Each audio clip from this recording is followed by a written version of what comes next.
చేసిన మీడియా పెద్దలందరికీ కూడా కృతజ్ఞతలు తెలియజేసుకుంటున్నాం. ప్రతి కుటుంబం కూడా భరించలేని బాధ ఏదో సమయంలో ఎదుర్కొంటుందండి. అలాంటి ఒక తీరని లోటు ఎదుర్కొంటున్న మా కుటుంబం తరఫున మాట్లాడడానికి ముందుకు రావడం జరిగిందండి. మా నాన్నగారి మరణం మా కుటుంబానికి తీరని లోటు అండి. ఎన్ని గంటలు లేవాలి, ఏం తినాలి, ఎక్కడికి వెళ్ళాలి, ఏం చెయ్యాలి, ఎవరితో మాట్లాడాలి, ఇవన్నీ కూడా మమ్మల్ని ఒక పసిపిల్లల్లా ఇంతవరకు నడుపుకుంటూ వచ్చారండి ఆయన. ఈరోజు చెప్పడానికి చూడడానికి లేని చీకటి పరిస్థితుల్లో ఇవాళ మా కుటుంబం ఉందండి. ఇంత బాధాకరమైన విషయంలో మీరందరూ తోడుండడం, కొంతమందికి ప్రత్యేకంగా కృతజ్ఞతలు చెప్పాలనే భావంతో ఈవేళ మీ ముందుకు రావడం జరిగిందండి. ముందుగా నా తండ్రి గారు నీరసపడ్డ క్షణం నుంచి నేటి వరకు కూడా జరుగుతున్న ప్రతి విషయం ఎంతో గౌరవంతో, హుందాగా, చాలా సున్నితంగా మీడియా పెద్దలందరూ కూడా ప్రజలకు తెలియజేసే ప్రయత్నం నిరంతరం చేస్తూనే ఉన్నారు. మా బాధ మీ బాధగా భావించి మా కుటుంబానికి అండగా నిలిచిన ప్రింట్ మీడియా పెద్దలకి, ఎలక్ట్రానిక్ మీడియా పెద్దలకి, సోషల్ మీడియా, డిజిటల్ మీడియా పెద్దలందరికీ కూడా మా కుటుంబం తరఫున కృతజ్ఞతలు తెలియజేసుకుంటున్నామండి. ఆ రోజు నుంచి ఈ రోజు వరకు కూడా మా నాన్నగారు చేసిన పనులు, ఆయన చరిత్ర అంతా కూడా పేపర్లోని, టీవీల్లోని, డిజిటల్ మీడియాలో చేస్తారని తెలిసిందండి. ప్రతి ఒక్కరికి ప్రత్యేకమైన కృతజ్ఞతలు తెలియజేసుకుంటున్నాం సార్, మీడియా పెద్దలందరికీ కూడా. రెండవది, సింధు హాస్పిటల్ యాజమాన్యాన్ని మా నాన్నగారు చాలా సీరియస్ కండిషన్లో ఆ హాస్పిటల్లో జాయిన్ అవ్వడం జరిగిందండి. జాయిన్ అయిన క్షణం నుంచి కూడా ఎలా బ్రతికించాలి, ఏం చేయాలి అన్న ఆలోచనతో నిరంతరం వాళ్ళు వైద్య సేవలు అందించడం జరిగిందండి. అయితే విధి ఆటలో ఓడిపోయినప్పటికీ ఆ హాస్పిటల్ డాక్టర్స్కి, nursing staff, security staff, administrative staff ప్రతి ఒక్కరూ కూడా వాళ్ళు ఎక్కడ రెండో ఆలోచన లేకుండా కష్టపడినందుకు వారికి కూడా కృతజ్ఞతలు తెలియజేసుకుంటున్నామండి. అతి ముఖ్యంగా ఆ హాస్పిటల్ యజమాని అయిన చైర్మన్ గారు శ్రీ బండి పార్సాది రెడ్డి గారు అనేక సార్లు మా నాన్నగారిని చూడడానికి వచ్చి మాకు ధైర్యం చెప్పి ఆయన్ని నడిపించి పంపించాలి, ఏదో విధంగా ఆయనకి న్యాయం చేయాలి మనం అని డాక్టర్లతో నిరంతరం మాట్లాడుతూ ప్రతిదీ కూడా మానిటర్ చేస్తూ ఆయనకి అత్యంత లేటెస్ట్ వైద్యాన్ని అందించారండి. ఆయన మానవత్వానికి, ఆయన సేవకి, ఆయన మా కోసం ఇచ్చిన సమయానికి ఎప్పటికీ మా కుటుంబం ఆయన రుణపడి ఉంటుందండి. ఇదంతా ఒకే ఒక వ్యక్తి వల్ల జరిగిందండి. అత్యంత ప్రత్యేకమైన, మా కుటుంబం ఎప్పటికీ మర్చిపోలేని కృతజ్ఞతలు జగన్మోహన్ రెడ్డి గారి పాదాల దగ్గర సమర్పించుకుంటున్నామండి. నా తండ్రి గారు హాస్పిటల్లో జాయిన్ అయిన క్షణం నుంచి కూడా మరణించే క్షణం వరకు ఆయన్ని ఏదో విధంగా బ్రతికించాలని జగన్మోహన్ రెడ్డి గారు చేసిన ప్రయత్నం ఇంత అంత కాదండి. ఎప్పుడూ కూడా నాకు ఫోన్ చేసి నిరంతరం, గిరి ఎలా ఉంది, ఏం కావాలి, నన్ను ఏం చేయమంటావు, నాకే చెప్పడం కాకుండా డాక్టర్లతో ప్రపంచంలో ఆయనకి పనిచేసే మందు ఏ మూలన్నా తెప్పించండి, ఏ డాక్టర్ ఈయనకి నయం చేస్తాడో ఆయన రప్పించండి అని ప్రతిసారి ప్రతి ఒక్కరితోటి ఆయన మాట్లాడుతూ ఎప్పటికప్పుడు మాతోనే ఉన్న జగన్మోహన్ రెడ్డి గారికి ప్రత్యేక కృతజ్ఞతలు. ఒక్క క్షణం ఉందండి, ఆ క్షణం గుర్తొచ్చిన ప్రతిసారి ఆయన పట్ల గౌరవంతో మనసు పొంగుతుందండి. మా నాన్నగారు చనిపోయినప్పుడు ఆయన భౌతికాయం దగ్గరికి వచ్చి వారే స్వయంగా మా నాన్నగారు పాడి మోయడం అనేది మేము ఎప్పటికీ మర్చిపోలేమండి. ఎటువంటి ఆర్భాటం లేకుండా, ఎటువంటి సంకోచం లేకుండా ఆయన చేయడం అనేది మేము మర్చిపోలేమండి. ఇది ఒక వ్యక్తి ఒక రాజకీయ లబ్ధి కోసమో, పబ్లిసిటీ కోసమో, ఓట్ బ్యాంక్ పాలిటిక్స్ కోసం చేసింది కాదండి. ఒక కుమారుడు ఆయన తండ్రికి ఇచ్చే ఆఖరి గౌరవం అండి. మేము వైఎస్ఆర్ కాంగ్రెస్ పార్టీలో జాయిన్ అయినప్పుడు వైఎస్ భారతమ్మ గారు ఒక పెద్ద వ్యక్తితో కబురు పంపించారండి. పద్మనాభం గారికి చెప్పండి, జగన్మోహన్ రెడ్డి గారు ఆయన తండ్రిలా చూసుకుంటారు, ఆయన తండ్రి స్థానం పద్మనాభం గారికి ఇస్తారు అని చెప్తే ఆ రోజు అది సానుభూతి మాటేమో భరోసా మాటేమో అని అనుకున్నాం, కానీ అది జగన్మోహన్ రెడ్డి గారు మనసులోంచి వచ్చిన మాటని ఈవేళ ప్రపంచం అంతా చూసేలాగా ఆయన ప్రవర్తన ఉందండి.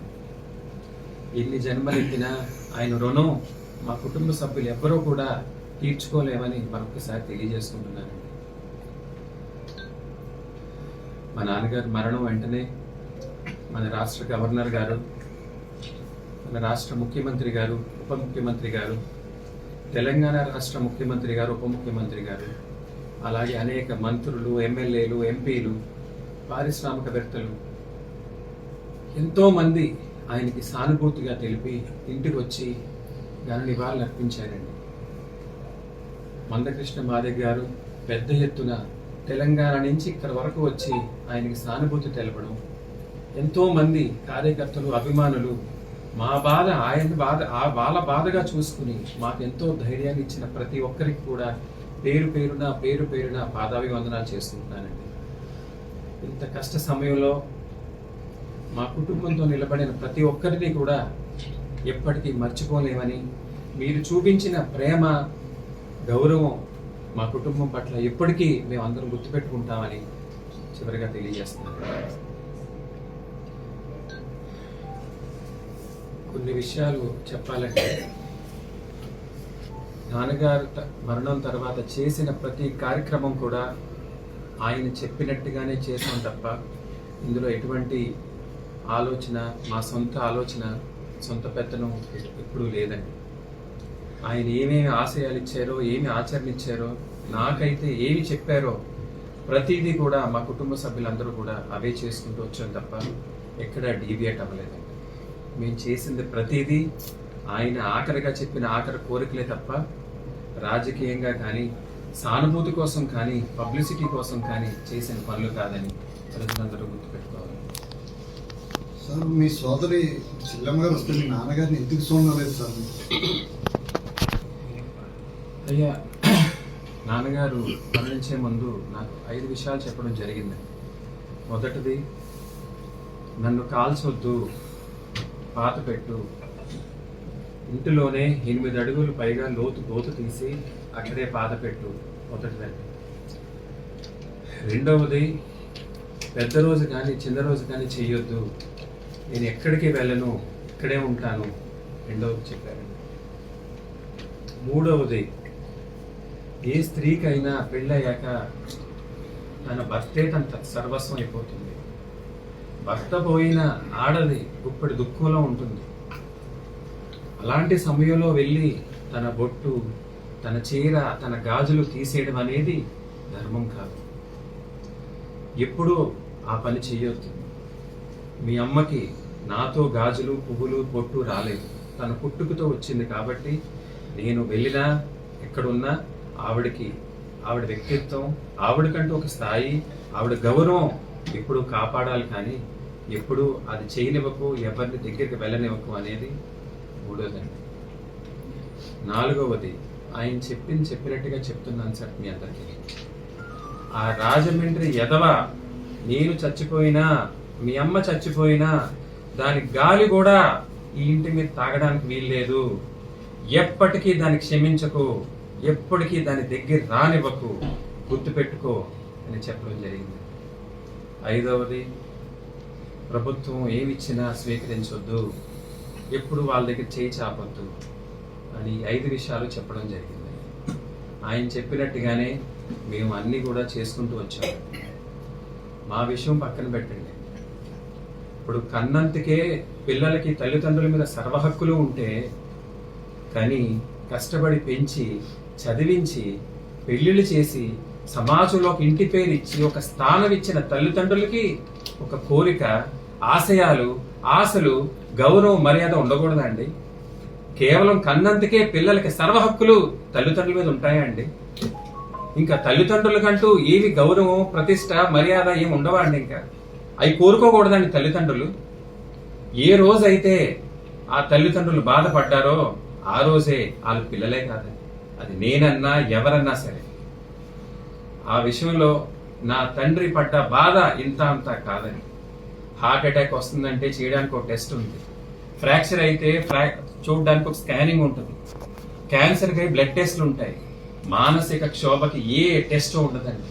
ఆ భగవంతుడు సాక్షిగా నా తండ్రి పడ్డ మానసిక క్షోభ ఇంత అంత కాదండి. ఎందుకంటే నా తండ్రికి చిన్న వయసులోనే తల్లి కోల్పోయారండి, యవ్వనం వయసులో తండ్రిని కోల్పోయారు. మా అన్నయ్య గారు పుట్టాక వాళ్ళ నాన్నగారి పేరు, ఆ మహాతల్లి పుట్టాక ఆయన తల్లిగారు పేరు పెట్టుకుని ఎంతో మురిసిపోయేవారట. ఆవిడ బాధపడితే ఆయన బాధపడేవారండి. ఆవిడ పాదానికి మట్టి అంటకూడదని స్కూలుకు కూడా పంపడం మానేశారండి. అందరికంటే ఎక్కువ దగ్గరగా చూసింది ఆవిడే నా తండ్రి అండి. ఆయన గోరుముద్దలు తిని ఆయన చేతుల మీద పెరిగిన వ్యక్తి ఈరోజు ఆయన 300 సంవత్సరాలుగా మా కుటుంబం పరువు ప్రతిష్ట దాచుకుంటున్న దాన్ని రోడ్డుకి ఈడిచి తండ్రిని అనరాని మాటలంటే ఏ తండ్రి భరించగలడండి, ఏ తండ్రి క్షమించగలడు అనేది ప్రజలందరూ ఆలోచించాలి. కూలి పని చేసుకుండే తల్లిదండ్రుల దగ్గర నుంచి ప్రధానమంత్రులు అత్యంత కోటేశ్వరుల తల్లిదండ్రులకైనా ప్రతి ఒక్కరికి ఒక విలువలు ఉంటాయి, ఒక నమ్మకాలు ఉంటాయి, ఒక ప్రతిష్టలు ఉంటాయి ప్రతి కుటుంబానికి. అది దెబ్బ తీసిన నాడు ఆ పిల్లల్ని క్షమించకూడదండి, ఎప్పటికీ క్షమించకూడదండి వాళ్ళని. అలా క్షమించి నిజం ఏంటి తప్పేంటి ఒప్పేంటి చెప్పని తల్లిదండ్రుల వల్లే ఈ రోజు సమాజంలో ఒక టెర్రరిస్ట్ గా, ఒక రేపిస్ట్ గా, ఒక దుర్మార్గులుగా తయారవుతున్న పిల్లలు తల్లిదండ్రులు చేస్తున్న తప్పండి. ఇవన్నీ గ్రహించే ఆ రోజే నా తండ్రి ఆవిడ దూరం పెట్టింది. ఎప్పటికీ క్షమించలేమన్నా. ఏ గర్భంలో అయితే నా తల్లి 9 నెలలు మోసి కష్టపడి కనిందో అదే గర్భాన్ని కొట్టుకుని ఏడ్చిందండి నా తల్లి. ఇలాంటి దుర్మార్గురాలుగా నేను జన్మనిచ్చాను, నా పసుపు కుంగాలు పట్టుకుపోయిందని అదే కడుపు కొట్టుకుని ఏడ్చిందండి. నా తల్లిదండ్రుల బాధ మేము స్వయంగా చూసామండి, లోకం ఏమనుకున్నా సంబంధం లేదండి. నా తల్లిదండ్రులు పడ్డ బాధ ఇంత అంతా కాదండి. ఒక సంఘటన చెప్తాను మీకు. అంబటి రాంబాబు గారు ఇంటి మీద దాడి జరిగినప్పుడు వారి కుమార్తె బయటకు వచ్చి మాట్లాడిందండి. ఒకసారి చూశారు, రెండోసారి చూశారు, మూడోసారి చూసి పద్మ మా అమ్మగారితో అన్నారండి, పద్మ ప్రతి ఇంటికి అలాంటి కూతురు ఉండాలి పద్మ, తల్లిదండ్రుల పట్ల నిలబడే కూతురు ఉండాలి పద్మ, మనమేం పాపం చేసాం పద్మ అని నా తండ్రి మా అమ్మగారితో మాట్లాడి టీవీ కట్టి పడుకున్న సంఘటనలు మేము ఎన్నో దగ్గర నుండి చూసాం. ఎప్పటికీ ఈవిడే కాదండి, తల్లిదండ్రులను బాధ పెట్టే ఎవ్వరూ కూడా క్షమించకూడదు. ప్రభుత్వ లాక్డౌన్ సమయంలో అనుకున్నట్టు అంబటరాంబాబు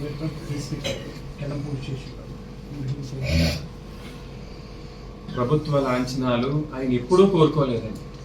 ఇప్పుడే కాదండి, మంత్రిగా ఉన్నా, ఎంపీగా ఉన్నా, ఎమ్మెల్యేగా ఉన్నా ఎప్పుడు సెక్యూరిటీలు కానీ, సెల్యూట్లు కానీ, ఎస్కాట్లు కానీ, బాడీ గార్డులు కానీ ఎప్పుడు ఆయన ఎప్పుడు కోరుకోలేదండి. ఆయన ఎప్పుడు సింగిల్ మ్యాన్ ఆర్మీ కానీ ఆయన పనిచేసుకుంటూ వచ్చే తప్ప ఎప్పుడు ఎవరి దగ్గర నుంచి ఏది ఆశించలేదండి.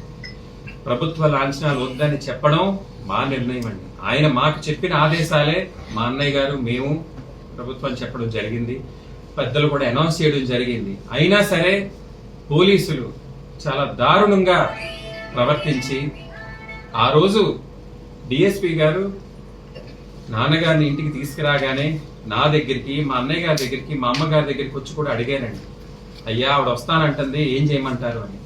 మా నాన్నగారు చివరి కోరిక ఇదండి, దయచేసి తీసుకురావద్దని చెప్పడం జరిగింది. మా అమ్మగారు కూడా అదే చెప్పారండి.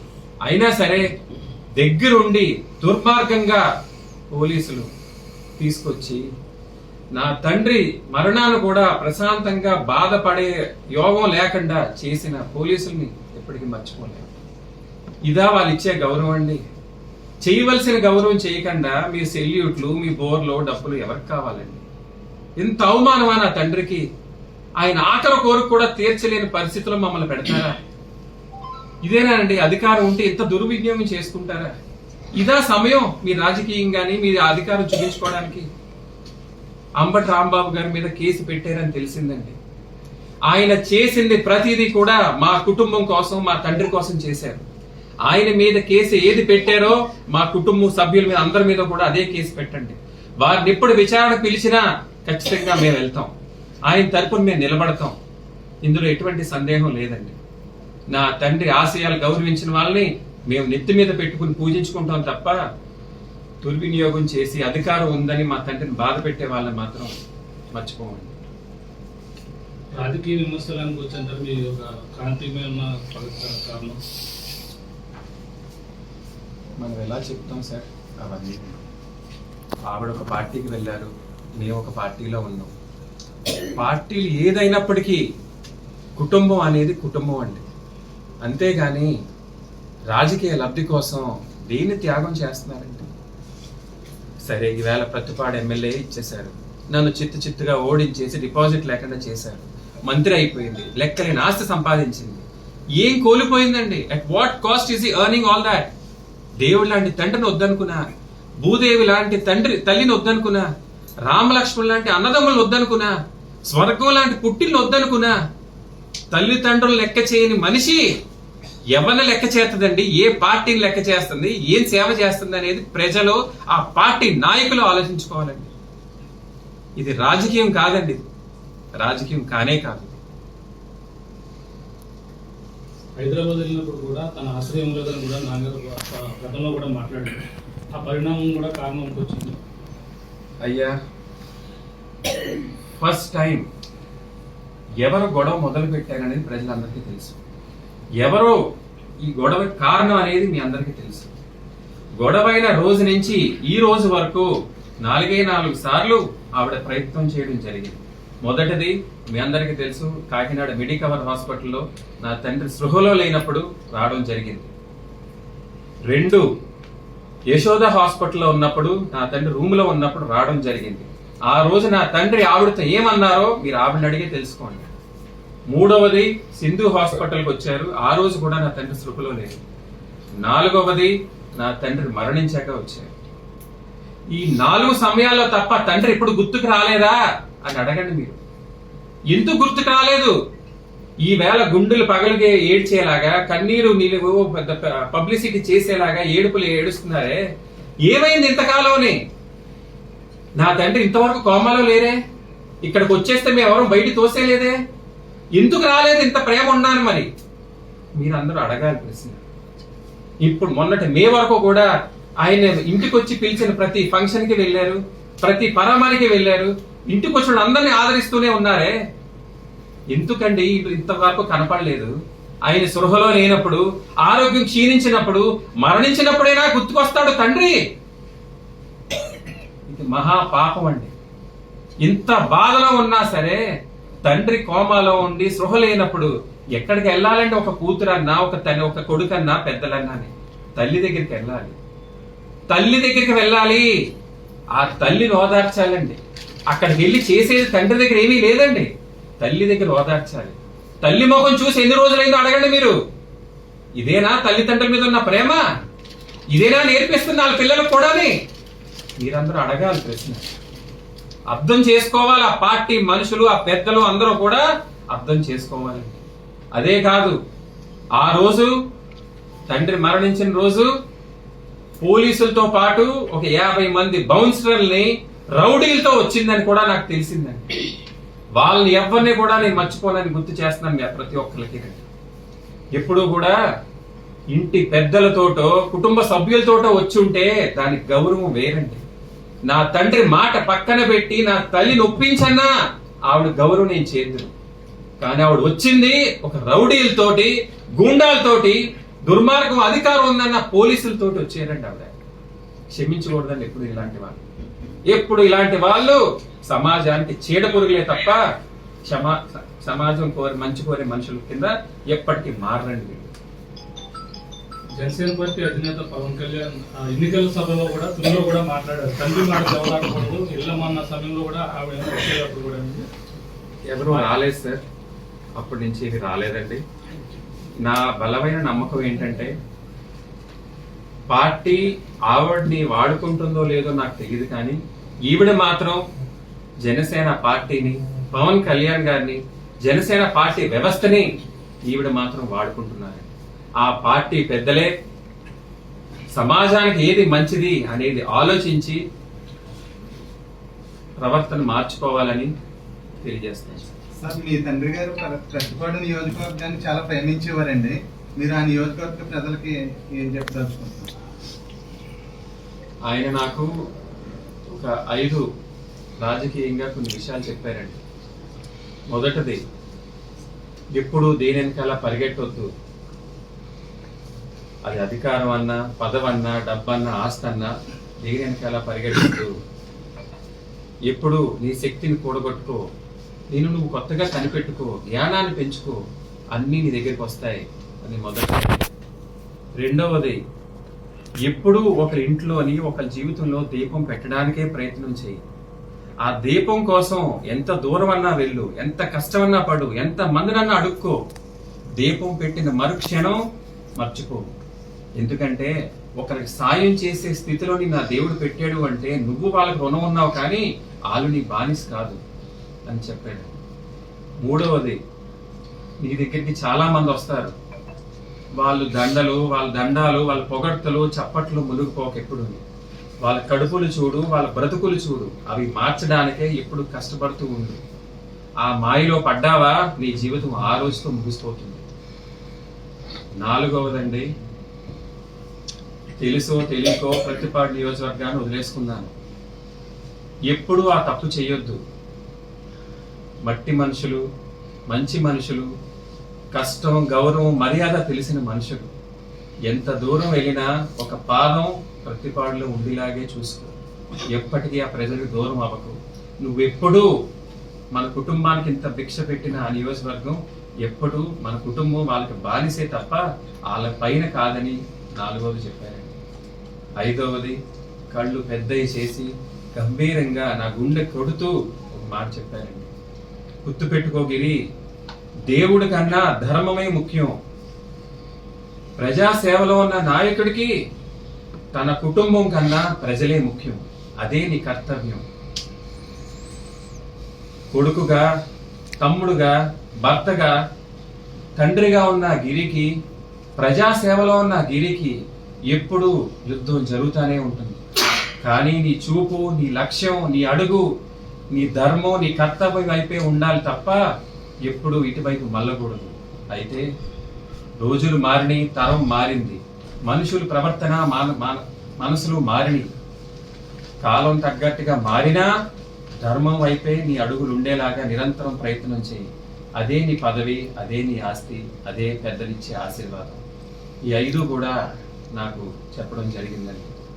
ఎక్కడ మర్చిపోతానో, ఎక్కడ కంగారులో ఎన్ని గుర్తుండవో అని ఆయన చెప్పిన రోజు నుంచి ప్రతిరోజు ఆయన చెప్పిన మాట ఒక మంత్రం లాగా ప్రతిరోజు నేను స్మరించుకుంటూనే ఉన్నానండి. ఆ రోజు నుంచి మరణించే వరకు కూడా ఏ విషయం ఎవ్వరికి, మా అమ్మగారికి కానీ, మా అన్నయ్య గారికి కానీ, నా భార్య పిల్లలకు కానీ ఎప్పుడు ఎవరికి షేర్ చేసుకోలేదండి. ఇవన్నీ ప్రజలకు తెలియవలసిన విషయాలు కాబట్టి, మీరు అడిగారు కాబట్టి నేను చెప్పుకుంటున్నాను. కాపు ఉద్యమ నేతగా ముద్రగడ గారు పేరు తెచ్చుకున్నారు. మీరు రాజకీయాలకి పరిమితం అవుతారా? ముద్రగడ కాపు ఉద్యమాన్ని ఏమన్నా మీరు వృధా పరిస్థితి ఉందంటారు? అయ్యా, అవన్నీ చాలా పెద్ద పెద్ద విషయాలు. ప్రస్తుతానికి తండ్రి కోల్పోయిన దుఃఖంలో ఉన్నాం. కాలానికి అనుకూలంగా ఏది భగవంతుడు సమర్పిస్తే, నా తండ్రి గారు ఏది ఆదేశాలు ఇస్తే, పెద్దలు ఏది కోరుకుంటే దానికి సిద్ధంగా ఉంటాం. Thank you sir.